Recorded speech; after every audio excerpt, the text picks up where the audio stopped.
it's like if I like married into boss Elon Musk, that's the first thing I would do with my money. Right, just give somebody a couple of million, say here's like a stack of H.P. Lovecraft books. Do that.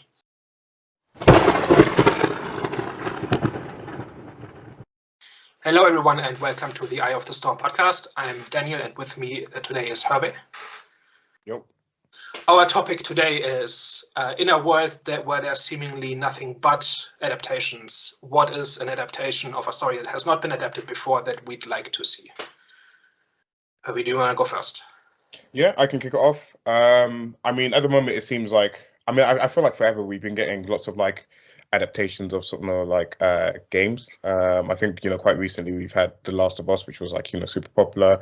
You've got things like, what's the one that's Kevin Hart's in? It begins with B. Borderlands. Borderlands. Yeah, I forgot that one. Borderlands coming out. And there's a Halo TV series. There's a Halo TV series. There's Fallout coming out as well. And I feel like Rockstar probably need to enter the adaptation game, and more specifically, the adaptation for Red Dead. Now, I actually haven't played Red Dead 1, which is probably a little bit of a crime, but I have played Red Dead Redemption 2. And that game is phenomenal. I have talked about it on the show in the past, but it's a phenomenal game. It's sort of richly detailed. There's a really complex story with like lots of like kind of twists and turns within it. It's set in sort of a time period where sort of you've got these like outlaws, these sort of bandits, cowboys, whatever they want to call themselves. They're kind of like becoming a dying breed. And the world around them is sort of slowly changing, and it's essentially sort of just kind of following that story, following sort of this family group who committed a robbery, which sort of went bad, and they've had to escape their past life, and they're coming into this new world, and they're trying to like find their feet and adapt to their new sort of environments while still being sort of the same outlaws that are sort of the dying breed in this era. And honestly, I feel like if they did this, similar to like The Last of Us, where it was a really well received story. People love the storytelling in Red Dead Redemption 2. I feel like it would probably translate really well to a new audience. I feel like people would be invested in the story. I feel like as well, it's in a setting that we probably don't get too much of at the moment. I know that there's this show Yellowstone that I haven't watched, which is kind of set in like that Western world as well. I believe it is. Correct me if I'm wrong. I don't know if you've seen Yellowstone, but from what I've seen, it's like modern day, but kind of in the Midwest. So there's like the cowboy aesthetic, but it's isn't it in the modern world? I haven't watched it. I've seen pictures of it, which is why I thought it was like why I think it's set in the same time. But you might be correct on that essentially. But it's not. There's the occasional Western, but not a lot. Yeah, not a lot. There's one more that's in my head, but I can't remember the name of it. Which was so would a Red Dead Redemption adaptation just be a Western, or is there like a concept beyond that? Because I haven't played the games. I feel like it wouldn't just be a Western. Like it'd be set in the Western world, but there is a lot of like heart within the story as well, in terms of like, you play this sort of character Arthur, you've got this like sort of the leader of the crew, and you're sort of like the enforcer within the crew, and you're adapting to this new world, but you're slowly seeing this sort of guy that you've held up on the pedestal for sort of your entire life start to like slowly unravel and sort of not be the man that you actually think that he is. And it comes with like a lot of like complications and sort of and again like twists and turns and sort of the fallouts from that as well. And again, the universe itself is like super rich as well. There's like lots of like side content as well, which would probably make for sort of good TV as well. And yeah, it's just a really, I don't know, like again, it's a game that I've not played in a while, so I don't know like super the ins and outs of like the stories, but it's a really, from remembering it and remembering it fondly, it was just super compelling story, super compelling game. It's mostly an open world game, right? Mostly open world, yeah. is there a main story that they would adapt, or would they pick like side quests and then adapt those into standalone stories? No, so it'd be the main quest. And again, so, when you're starting out in the game, again, you're kind of running away from this botched robbery that the gang had committed previously. You're in like this like snowy mountains, and again, you're journeying not just like the gang, but obviously like the women and the children that come with the gang into this new world. And within that, you're doing kind of like you're doing different missions. You're trying to establish yourself in this new world. You're trying to kind of I'm trying to remember the story of the game. It's been a while since I played the game, but you're kind of trying to like gain notoriety and build the gang in this new environment. But then within that, there's like characters who have like conflicts with each other. There's this guy called John Marston, who's a bit of a piece of shit that not many people like, but he's part of the crew, and he's really close with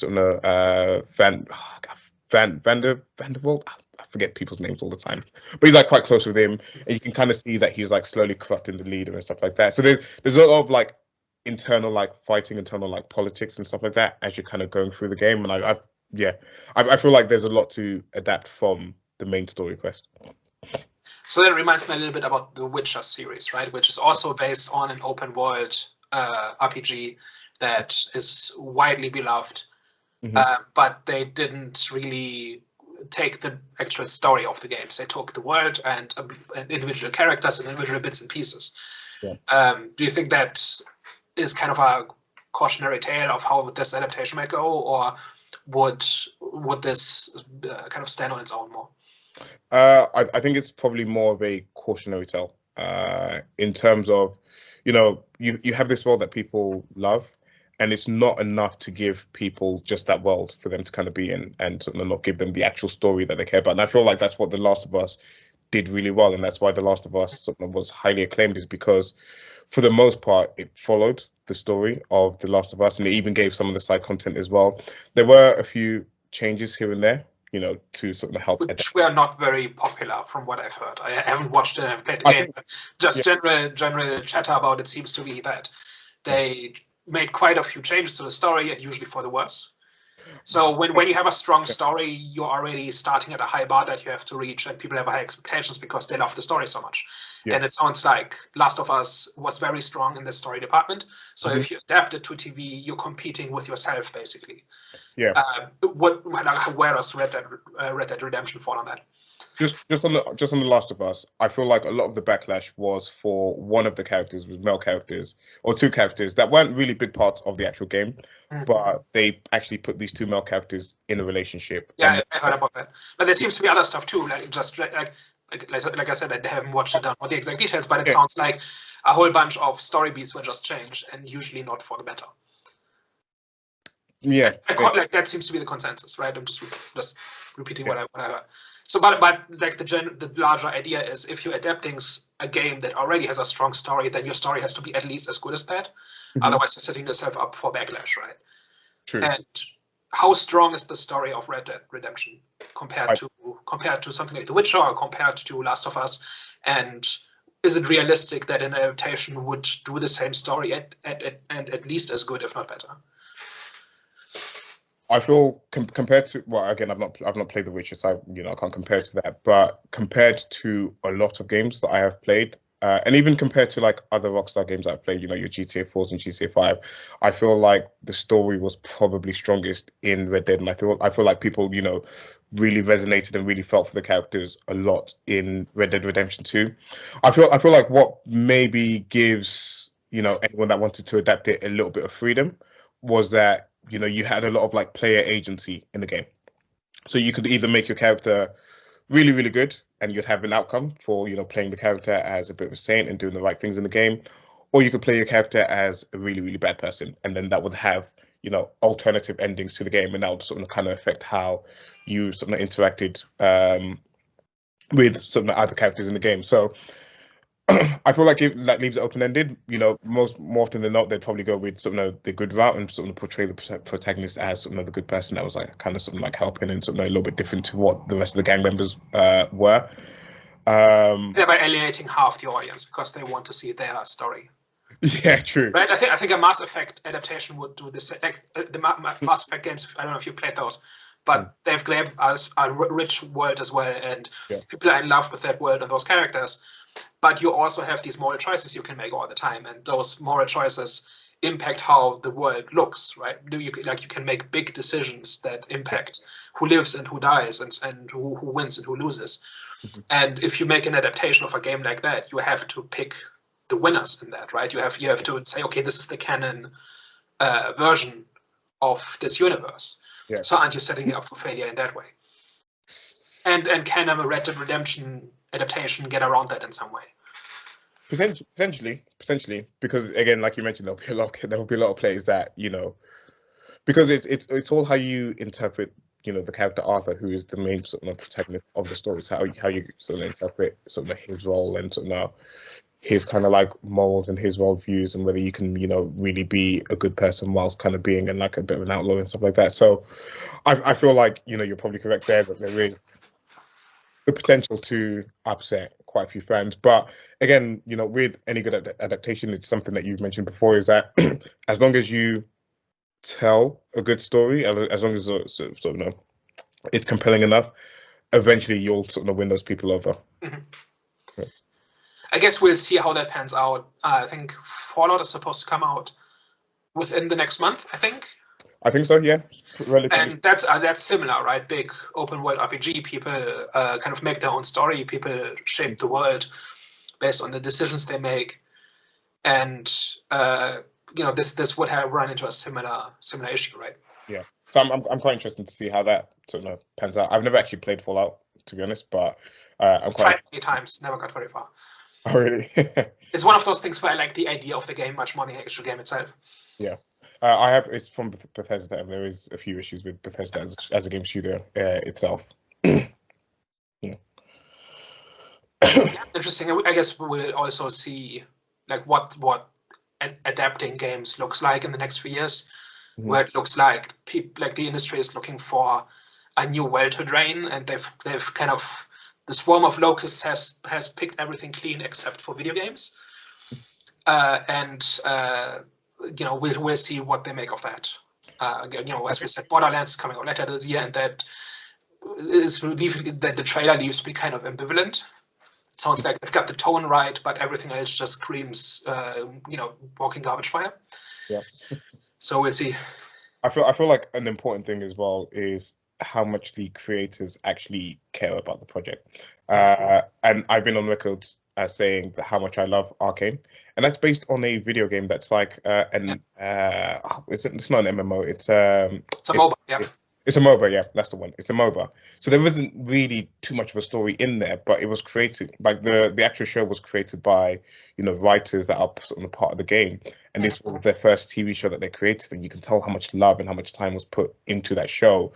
And again, you can see how well received Arcane was as a show, whereas you got something like The Witcher, where it's on note saying that the actual creators and the showrunners and stuff like that didn't really care for the material like that, and thought that they could do it better, and wanted to change the story. And then you've seen how that's panned out. They've eventually lost their sort of lead actor in Henry Cavill of the show, which kind of not really probably had the impact that they wanted it to have. So I feel like if you're going to do these adaptations, it's got to be, and this is with anything as well, it's not just with video games, but it has to be with people that actually love the content. And again, we just had it with Dune Part 2, where Denis Villeneuve is a big fan of Dune, the books, and wanted to be faithful to what Frank Herbert had done sort of before. And he's created, 2 very fantastic movies as well. So they have to care when they're making the adaptations. Yeah, now that we're talking about it, I think Fallout might have the right idea, where as far as I know, they are not only not adapting the plot of the games, they're also going into a corner that's been mentioned but has not been explored or depicted in the games before. So it is recognized to be Fallout, but it can't be a rehash of something that people already love. So maybe the audience can go in with a more open mind this way, as opposed to looking for the ways that they've got it wrong. Yeah. So maybe that's what you need to do. Maybe you need to deliberately tell a different story in the same universe. So maybe that's the secret sauce. That could be, yeah. Gives people less things to complain about. Yeah, and also like the stakes are low, and it gives the writers more freedom. I think trying to adapt a beloved story in a medium that's not that different, like both are visual mediums, is kind of what's the expression? You're kind of fighting an uphill battle, right? Yeah. You pick the hardest fight you could pick, basically. Mm-hmm. So we'll see. I guess in about a year we'll have a couple of more of those adaptations, and we'll see how those pan out. Can't wait for Arcane season 2. That's the one I'm looking forward to most. Which one? Arcane season 2. Arcane. Mm-hmm. Yeah, one of these days I'll watch season 1. Yeah, what'd you say? One of these days I'll watch season 1. We're gonna force you. By force, you will watch it. But yeah, no, that was mine. Unless you have any other questions. No, I think we've covered it. So my pick is I want a high budget, faithful, glossy adaptation of the works of H.P. Lovecraft. Now, H.P. Lovecraft. So yeah. Lovecraft was a horror writer 100 years ago. He invented, if you read a story about secret knowledge and ancient gods from the stars and knowledge that drives people insane, all of that was popularized by Lovecraft, and he kind of codified all of those tropes. And for 100 years it's been, so when Lovecraft died, one of his admirers ran a small publishing company. I think they printed cookbooks or something, or technical manuals or something. They weren't a fiction outlet, but they kept his stories in print so that you could always find them in used bookstores and so on. And over the decades, these things stayed in print, and then an entire generation grew up reading these stories, finding them in used bookstores, or hearing rumors about the Necronomicon, the Book of the Dead, and all of those things, and these ideas that are depicted in these stories, and those people include people like Stephen King, for example. So some of the big horror writers of the second half of the 20th century grew up reading Lovecraft, and then those people started publishing their own stuff. And a lot of people in the 80s, 90s started publishing games and books and making TV shows and whatever else. And so this imagery and these stories kept popping up. And you've probably seen a couple of those, even if you didn't recognize them as Lovecraft, because just about everybody who made science fiction in the last 40 years has referenced Lovecraft at some point. But nobody has ever made a faithful adaptation. We just had one called Suitable Flesh, which was based on one of his short stories, one of the most obscure ones. There have been others like Reanimator, but there has never been a high-budget, faithful adaptation set in the 1920s and 30s when those stories were written and where they are set, depicting the stories as they were written, as close to faithful as possible. So I would want somebody like HBO, for example, to basically make a mini series, adapt 3 or 4 of those stories of different lengths, so in different styles per season, per year, and just tell those stories so that there is a version of this that exists somewhere, because it's not possible to just watch the Call of Cthulhu or the Shadow over Innsmouth and just get the story. You always have to get adaptations or things inspired by it, but nobody has ever done it straight, and I'd like somebody to try. And the problem with that I see is, from the 2000s onward, there was kind of a boom in kind of cheap Lovecraft imitations. So if you've ever seen a science fiction horror story that has tentacles in it, or gods from deep space or something like that, if you've watched Hellboy, for example, that's all Lovecraft, but it's kind of surface level. It kind of takes the imagery of it, but it doesn't take the actual stories. And that was so popular that it was oversaturated for several years. But to the point where people are now kind of fed up with it. So if somebody was going to do this, they probably had to do it 10 years ago or 6 years ago. And it looks like the window on that is closing now. Yeah. And I know you said that everything that's been done has been on a surface level so far. Yeah. Why do you feel like, they've not been able to kind of go deeper and, really delve into something of what Lovecraft actually created? So a lot of his horror is very psychological. So it's not about, outright evil. It's more about an uncaring cosmos in which true knowledge of what the cosmos is actually like, what reality is actually like, drives you insane, or at least destroys your life just by knowing it.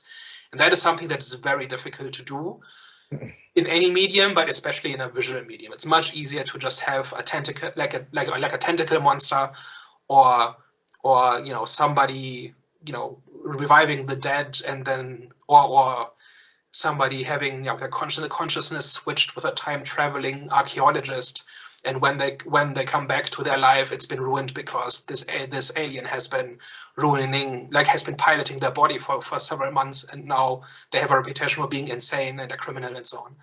Like that's the kind of story that Lovecraft wrote, and it's not like classical horror in that sense. It's kind of a rejection of a lot of especially Gothic horror. It's all it has some rather subtle ideas in it that is kind of difficult to really wrap your head around and really depict faithfully in a way that audiences like. It's much easier to just take the imagery.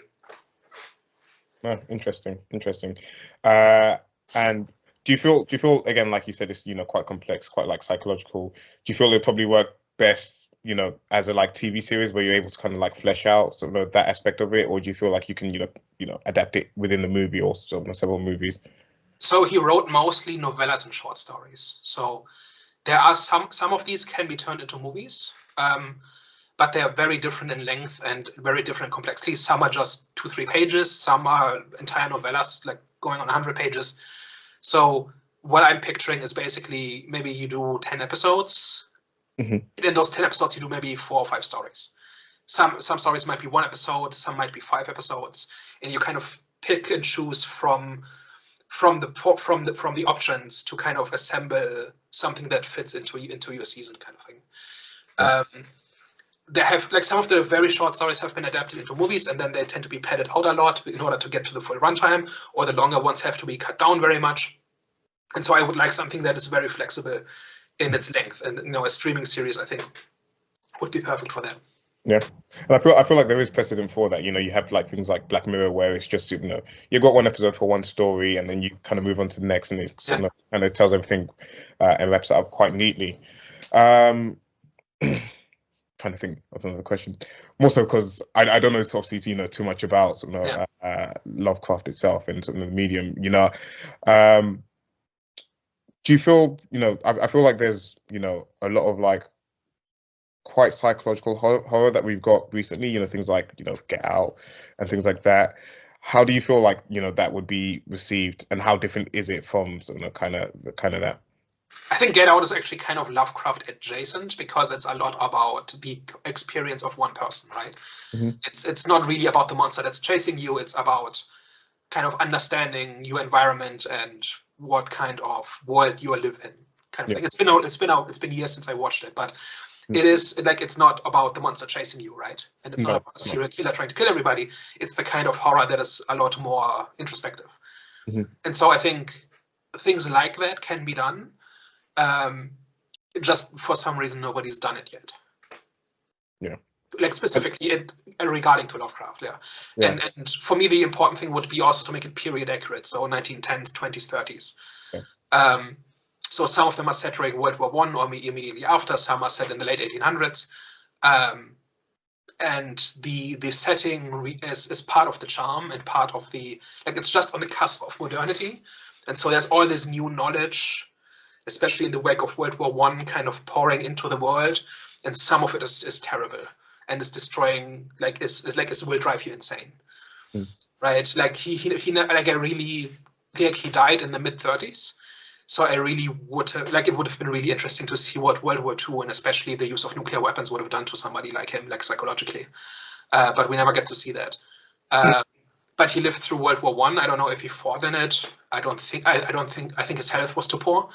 But there's stories set in that time, and it's you get the time period is half the charm, and that often gets left behind when they do modern day adaptations. As much as I like a lot of them. Yeah, I will. As you were saying that, I was trying to think of anything that I've watched that have been set in the 1910s or 1920s, and I don't know if you've got any examples of that. In general, there's a bunch, but no horror, not so much. I don't think. Yeah. Trying to think, but I don't know. It's definitely a time period that I'd would be interested in seeing adapted. So that's my pick. Make a high it's if I married and divorced Elon Musk. That's the first thing I would do with my money. right? Yeah. Just give somebody a couple of million, say, here's like a stack of H.P. Lovecraft books. Do that. Yeah. Like it's faith. Like some of it has to be changed, especially some of the language. But like the essence of the story, I think translates pretty well in most cases. Who would you trust to adapt it or to make it? So Guillermo del Toro was supposed to do one of them, but I don't know how familiar you are with him. He has lots of great ideas and does almost none of them. I watched his Pinocchio movie. Yeah, he wanted to do basically At the Mountains of Madness, which is basically what I've been talking about, which is basically about a scientific expedition to the Arctic that discovers an abandoned alien city that's millions of years old. And they just wander around and find out about the history of these aliens, and then they get chased by mutant penguins. It's a wonderful story. And Guillermo del Toro was going to make an R-rated adaptation of it, but that never went anywhere because I think the studio wanted him to water down the story for broader appeal, and he wouldn't budge. And then, a year turned into 5 years, and then it was never made. But that's kind of attitude I'd like for somebody to take. Yeah. And maybe somebody who also maybe has a background in crime noir or something, because it's kind of got this melancholy and it's kind of got this heavy weight of society and of reality that kind of also exists in like crime stories. I don't have any specific names, in mind, but I'm sure you like somebody with that kind of sensibility, I think, would do the story justice as well. You say like a Matt Reeves from the Batman, maybe potentially. Yeah. I mean, like that tone is kind of in the same general direction. Yeah. No, cool, fascinating. And if anyone wanted to watch something that was probably most similar to the Lovecraft work, what would you recommend, or what could they watch? There is a group called the H.P. Lovecraft Historical Society. They're basically a bunch of like Lovecraft enthusiasts, and they have actually made period accurate adaptations of some of the bigger stories, and they're quite good, most of them. They just have zero budget. They're basically fan films. Yeah. And then there's an adaptation of The Color Out of Space, a German one that I think it's the only German horror movie I've ever seen. But it's like The Color Out of Space is basically this idea that like an alien entity kind of falls from the sky and kind of starts poisoning the ground and the water, and it slowly corrupts the entire area, and sooner or later it will eat up all of like the entire Earth. There was a Nicolas Cage movie a few years ago that was pretty close, but that was set in modern day, and that kind of fell apart in the ending. And if you've seen Annihilation, that's the same basic idea. And so it's like the idea has been done a few times, but nobody has ever just done a straight adaptation of the stories. Yeah.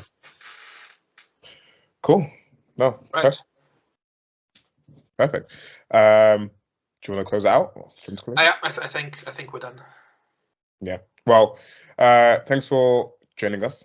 Don't forget to like, share, and subscribe. And of course, feel free to put in the comments any, stories or any, anything that you feel deserves an adaptation as well. Ciao.